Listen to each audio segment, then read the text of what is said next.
Qual seria a diferença entre o cristianismo de Jesus e o cristianismo de Constantino?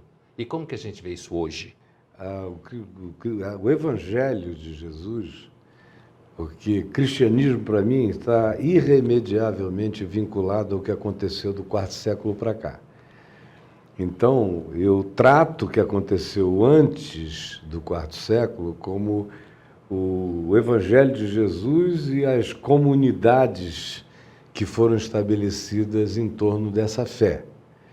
E que tiveram matizes diferentes, houve sempre participação de grupos filosóficos que se fascinavam com a figura de Jesus e queriam trazer Jesus e embuti-lo dentro dos seus processos filosóficos, como os gnósticos, que foram os mais intensos no fazer isto, mas ainda assim tinha uma linha e tinha um espírito de simplicidade, de solidariedade, de compaixão, de resistência ao poder romano, a uma tentativa de manter a singeleza de Jesus no processo, com variáveis de compreensão e interpretação e de hermenêuticas diferentes, mas você tinha esse eixo de simplicidade até chegar ao quarto século, quando Lactâncio, o escriba de Constantino, que era cristão, viu na angústia constantiniana de não conseguir reunir o império que estava em esfacelamento, enxergou a possibilidade de que aquela fé de pobres e escravos, que estava capilarizada no império todo, fosse esse agente catalisador. Então, a partir daí, quando Constantino entendeu esse processo e a história da visão, sobre esse signo vencerás e tal, faz parte do marketing dessa história.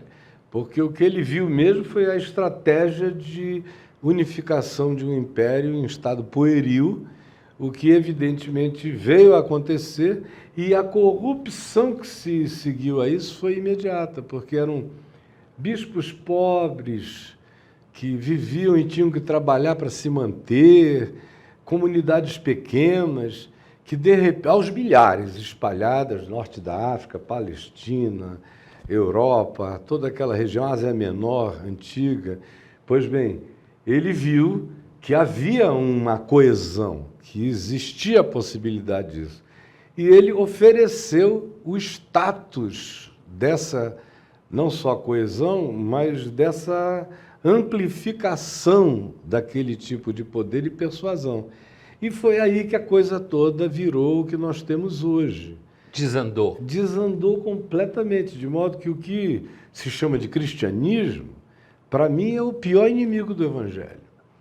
Jesus nunca teve um inimigo mais visceral, mais profundo, mais intrínseco, mais infiltrado nas células Quer dizer que do se corpo Jesus de viesse Cristo do hoje, que o cristianismo.